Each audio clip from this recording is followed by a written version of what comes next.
Good morning students. आज का हमारा टॉपिक है विद्युत चुंबकीय विकिरण की तरंग प्रकृति। जो विद्युत चुंबकीय विकिरण है वो तरंग की तरह भी व्यवहार करती हैं। ये बात जेम्स मैक्सवेल ने बताई। जेम्स मैक्सवेल इन्होंने कहा कि जो विद्युत आवेशित कण हैं अगर उनको त्वरित किया जाए तो वो एकांतर क्रम में विद्युत और चुंबकीय क्षेत्र उत्पन्न करते हैं, जो कि विद्युत और चुंबकीय क्षेत्र तरंगों के रूप में आगे बढ़ते हैं, संचरित होते हैं, जिन्हें विद्युत चुंबकीय तरंगे कहा जाता है। मतलब ऐसे मान लीजिए यहां से विद्युत चुंबकीय तरंगे इस अक्ष पे जाएंगी, आगे संचरित होंगी, तो ये कुछ इस प्रकार से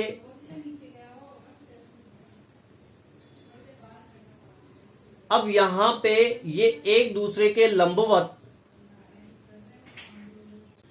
जाती हैं। मैं इसको रेड पेन से बना देता हूं ताकि आपको फर्क पता चले। कुछ इस प्रकार से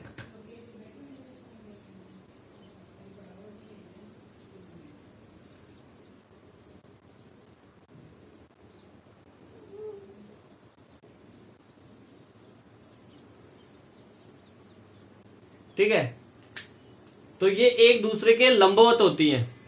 अगर ये विद्युत तरंगे हैं तो ये चुंबकीय तरंगे हैं और ये इस दिशा में संचरित हो रही हैं एक दूसरे के लंबवत। यूं एक दूसरे को देखो काट रही है, लंबवत काट रही है, ये एक दूसरे के लंबवत संचरित होती है, ऐसा मैक्सवेल ने बताया। अगर इनको त्वरित किया जाता है तो इन तरंगों को विद्युत चुंबकीय तरंगे कहा जाता है। प्रकाश की जो तरंग प्रकृति है उसकी 19वीं शताब्दी में जो प्रतिपादित हुई थी।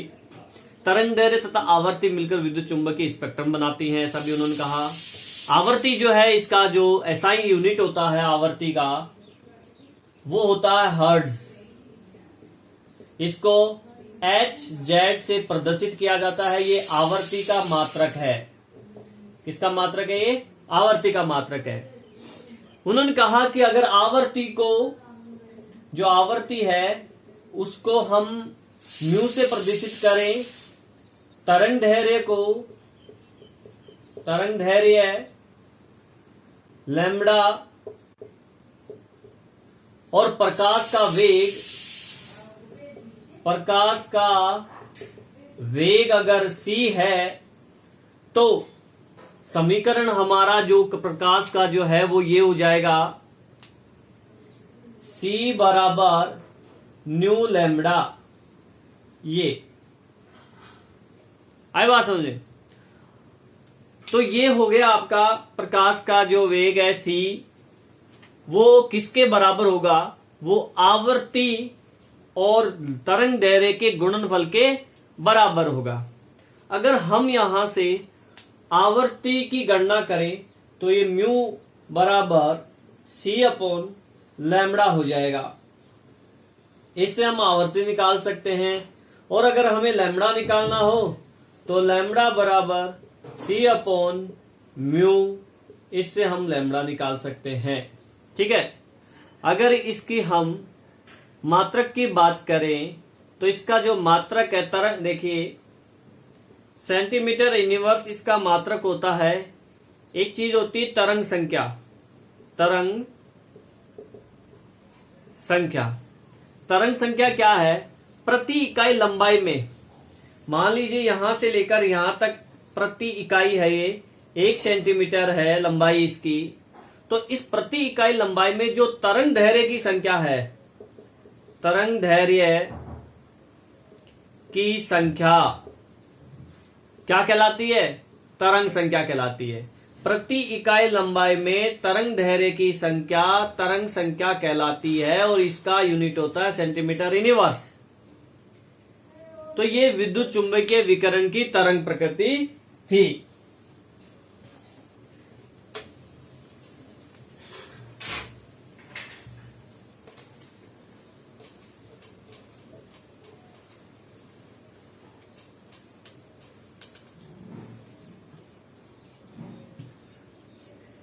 अब हम बात करते हैं प्लांक क्वांटम सिद्धांत। देखिए प्लांक का क्वांटम सिद्धांत क्या है। मैक्स प्लांक ने यह सिद्धांत दिया था। तो प्लांक क्वांटम सिद्धांत क्या है, देखिए उन्होंने कहा कि कोई भी काली वस्तु है, ये मान लीजिए कोई काली वस्तु है, इससे विकिरणें उत्सर्जित होती हैं, इससे जो है विकिरणें निकल रही हैं काली वस्तु से। इन विकिरणों को कृष्णिका विकिरण कहते हैं। कृष्णिका विकिरण, ये कृष्णिका विकिरण कहलाती है। एक चीज बताई उन्होंने सेकंड,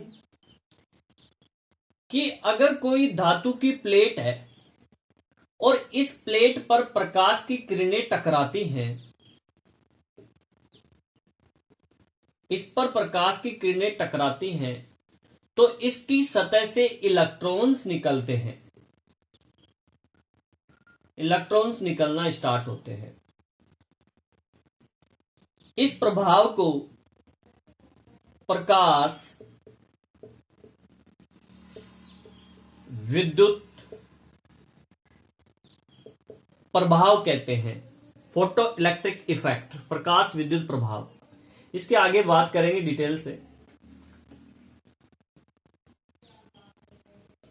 इन्होंने जो मैक्स प्लांक ने 1900 के अंदर ये जो प्लांक क्वांटम थ्योरी दी, सिद्धांत दिया, इस सिद्धांत की व्याख्या जो है 1905 के अंदर विस्तार से आइंस्टाइन ने की।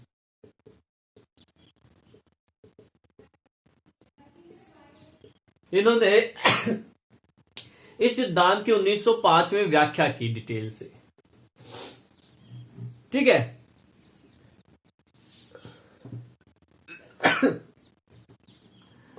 विकिरणों का जो उत्सर्जन होता है, ये जो विकिरणें निकल रही हैं यहां पे ब्लैक बॉडी से, इनका उत्सर्जन छोटे छोटे बंडलों के रूप में होता है। छोटे छोटे बंडल, छोटे छोटे बंडलों के रूप में इनका उत्सर्जन होता है, और इन बंडल्स को क्वांटम कहते हैं। इनको क्या कहा जाता है, क्वांटम कहते हैं। इन्हीं क्वांटम को प्रकाश के संदर्भ में,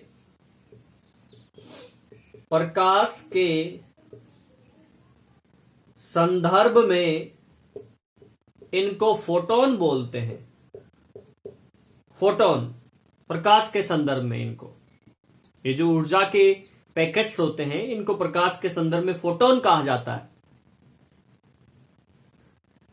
उन्होंने बताया कि क्वांटम की जो ऊर्जा है, ये ऊर्जा की जो बंडल है, इन क्वांटम की ऊर्जा आवर्ती के समानुपाती होती है। यानी कि ऊर्जा समानुपाती आवर्ती, ठीक है। समानुपाती का इन हटाएंगे तो E बराबर एच न्यू। एच यहां पे प्लांक नियतांक है, प्लांक कांस्टेंट H, जिसका मान होता है 6.626 इंटू 10⁻³ जूल सेकेंड। ये प्लांक कांस्टेंट H की वैल्यू है, ठीक है।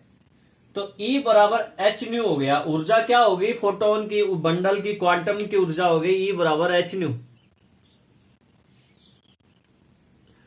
अगर किसी वस्तु द्वारा उत्सर्जित ऊर्जा की मात्रा निकालें अपन, कोई भी वस्तु है तो उत्सर्जित ऊर्जा की मात्रा उसके लिए हम फॉर्मूला यूज करेंगे E बराबर NH न्यू। यहां पे E बराबर एच न्यू यही समीकरण यूज हुआ है, N से मल्टीप्लाई कर देंगे कि कितने मोल है उस वस्तु, वो पदार्थ कितना मोल है, तो उससे उसके एनर्जी आ जाएगी, पूरी टोटल एनर्जी आएगी, उत्सर्जित ऊर्जा। क्वांटा की जो आवोगाद्रो संख्या से संयुक्त कुल ऊर्जा आइंस्टीन ऊर्जा कहलाती है। अगर हम इसके अंदर आवोगाद्रो से इसको गुणा कर दें तो आइंस्टीन ऊर्जा आएगी, यानी E बराबर आवोगाद्रो संख्या hc अपॉन लैम्बडा। ये हो गया आपका फॉर्मूला, हमारा ये था ना, E बराबर hc अपॉन लैम्बडा। इसको हमने आवोगाद्रो संख्या से मल्टीप्लाई कर दिया तो ये फॉर्मूला बन गया आइंस्टीन ऊर्जा का। ठीक है, तो ये प्लांक क्वांटम सिद्धांत था, E बराबर h न्यू।